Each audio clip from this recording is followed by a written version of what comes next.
Hi guys, and happy Wednesday morning. Today is the 8th of December, and I woke up at 3 a.m. and couldn't go back to sleep. So I thought I would show you what I'm doing for my Christmas cards for my family. So spoiler alert, if you are my family, turn this off now so you don't see what your card's going to look like. Well, kind of look like. Anyway, I got this idea from Kelly Bertucci's husband. Oh, I just lost his name. Bruno. They're over in Australia, and she is a Stampin' Up! Demonstrator there who just does fabulous things. Anyway, so Bruno had done this card, this, I don't know what you would call it, surprise slide open card, I'm going to call it. But he had done it using 2 sheets of cardstock, and he did it more for like a regular size. So your typical A2, A4 size, whatever that is for that envelope. But I have a bunch of these envelopes. Oops, I pulled that one too far out. I have a bunch of these envelopes that I got when I did my picture cards that I thought, well, I can use those. So I've modified this. So you use 1 sheet of 8.5 by 11, and then you're using a 4 by 12 strip, of course.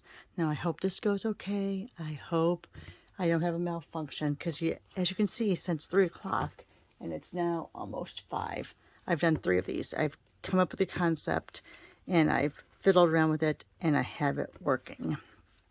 So what you're going to do is you're going to use, like I said, until you start decorating the front and the side panels. And I'm not going to give you those measurements, only because depending on how long you make your card and where you place your tape, your layers are going to be different. Like this one is going to be a very short layer.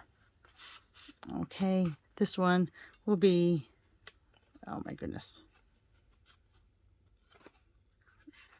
Oh my gosh. Did you see that? Oh, it's because I'm grabbing both sides. I was grabbing the back of it too. Sorry. This one, of course, is going to be a little bit longer, so I'll have more room for a layer. And this one, I have to get the ribbon on there, so that way I'm not pulling on the back, the middle section. This one's about the same.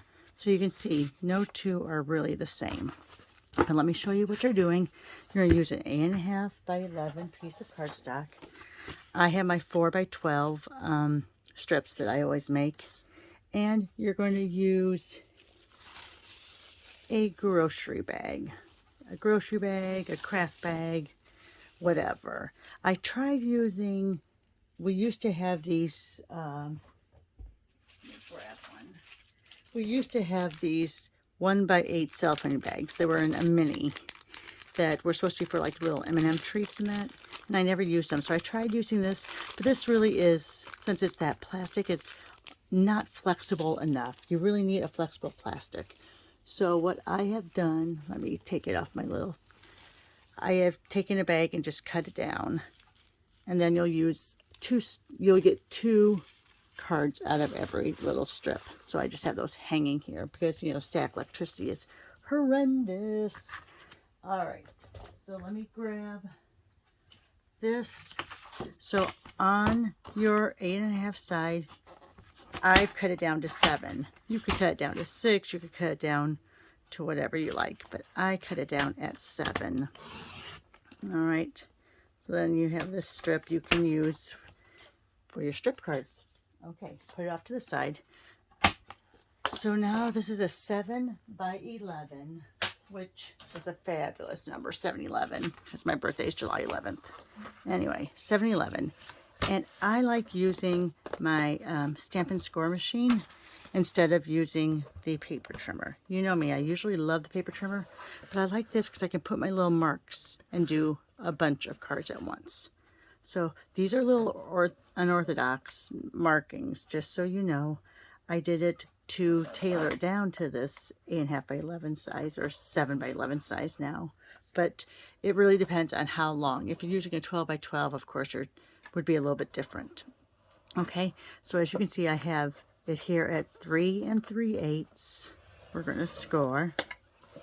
And then this is 6 6/8. And this is 10 and 2/8. Now, if you like fractions, of course, you can go ahead and put that into your fractions. So it'd be 3 and 3/8. This would be 6 and 2/3, and this would be 10 and 1/4. But just going by the eighths marks is a lot easier. So 3 and 3/8, 6 and 6/8, 10 and 2/8.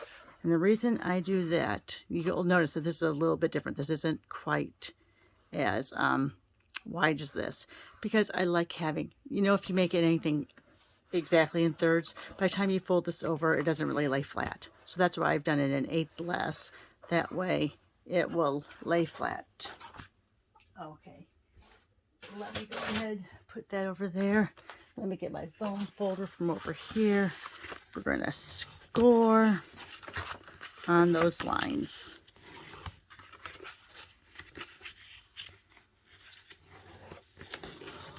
Okay, now just so you can see, this is going to be your top flap. This is what's going to fold over.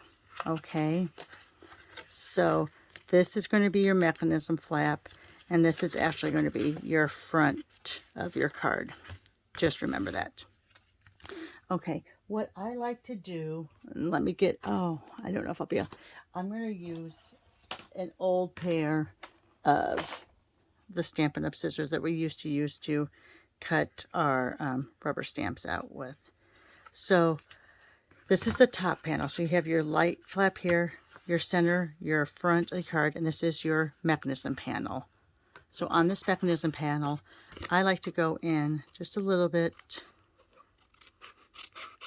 and cut this strip out.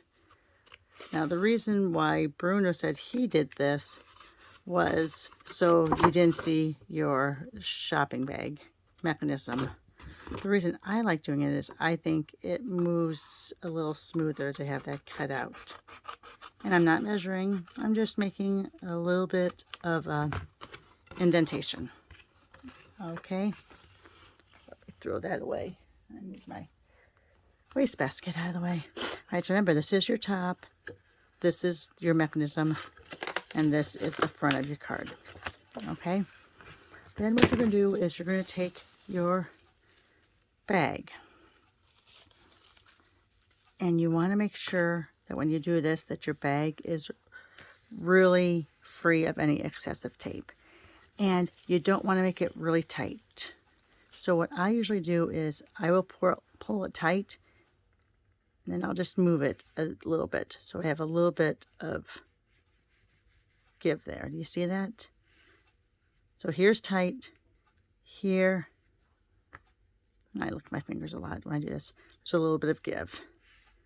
All right, and then I suggest, I tried using the tear and tape and that worked good, but with this plastic it is hard then to peel it off. So I'm putting the Stampin' Seal down, and you see I have my fingers here just so I can see about where I wanted to stop at. And then I'm going to bring this plastic bag over. It would help if I wasn't such a static ball. And again, I'm not doing it tight, as you can see. I'm just laying it over so it covers all of that Stampin' Seal Plus. So now you can see it's moving pretty freely. And then I just go ahead, and I hope these scissors are strong enough.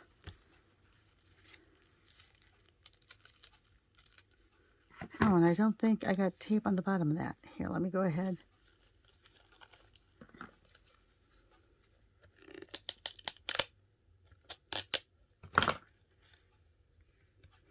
There you go. Huh. Let me, and you gotta understand, here's an extra piece that I have. Let me get my tape started. There we go. You gotta understand on this plastic, sometimes it's very tricky, so you have to hold it really straight up. And you wanna make sure you don't have any extra tape anywhere. So now there again, moves pretty easily. Now if you notice there, it's getting a little bit caught. So you want to keep that seam near the middle of your, the end of your card. If you think about it, this is going to be your inside fold. So this is going to be your back fold. This is where I'm going to take, let me grab my paper trimmer again. I have everything on my back table here. And I am going to cut this down to, here's 3 1/4, but I'm going to go one less than that. So that's really 3 and, what would that be? 3/16. Because I want it to be smaller than my inside piece. And then I'm going to cut this in half at 6.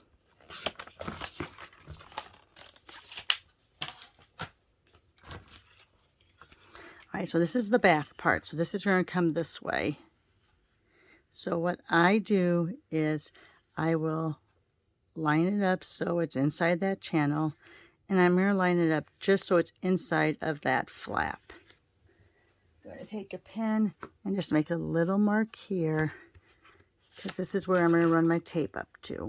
And I want that seam near the middle. I don't want that seam to get any place where it's going to catch on this side. So straight up and down, again, with your Stampin' Steel Plus.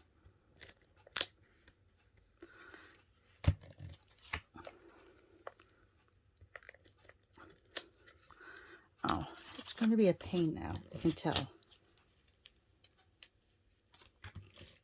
Okay, there we go. So you can feel the tape there. And maybe I'll try doing it up and down that way. You just want to have, oh my gosh, it really, earlier it was working so well. Let me try putting my mat underneath there, see if that helps. Okay, there. Now I have it down. So now you can see the tape there. And what you're going to do is, again, you're going to hover over it, go inside that mark, and then press down. Now I'm going to flip it over, and I'm kind of going to do the same with this. Now this is going to be my front of the card. So again, here we go. Gonna make a little bit of a mark. And I'm gonna put my tape. Maybe it was just the opposite side of the bag that didn't like it. Again, I'm gonna have it up to that line, but I'm gonna hover so I have a little bit of clearance on both sides and press it down. You want to make sure you don't have any tape that's going to get caught there. So before I do anything else, I like to make sure my mechanism's working. And as you can see, it is working. All right. Then you can do whatever you want here. You can do your own little notch again, or you can do, I just use, this is an old punch we used to carry. So I'm just going to go in and make a little notch. All right, so there's my little notch. So now I can see my card. I'm going to fold this over and see if it works. Now, see, I probably should have put a little more tape there because now part of my paper bag is showing. If you don't want that to show, you can go in and cut it. But it looks like I didn't have my fold as close as I wanted it to be. I needed probably to have it more over the side. So I'm just going to cut off that little bit. That's just that top fold that's kind of peeking over. We're not exposing any tape, so that's fine. So again, let me close it like this.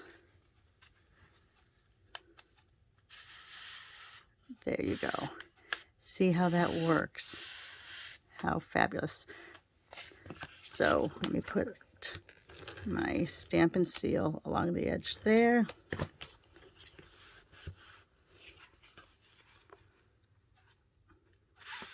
And there you are. Look how fun that is.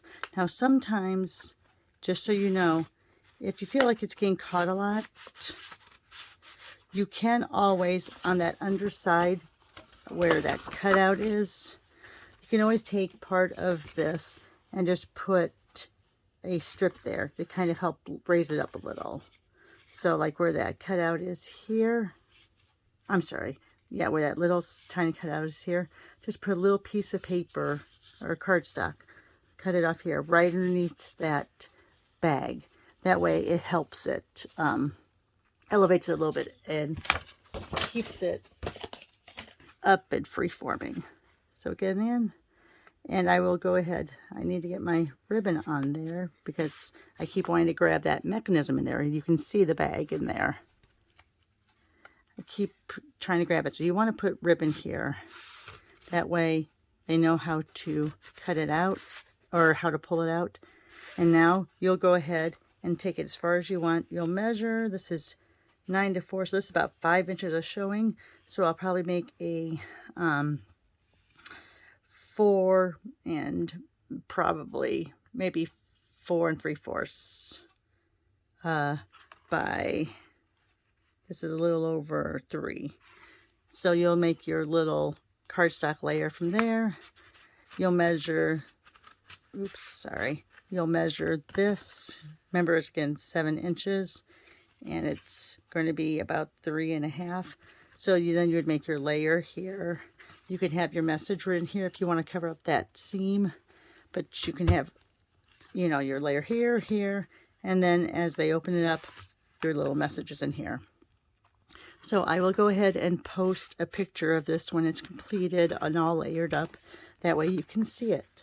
All right, guys. Thanks a lot and have a great day.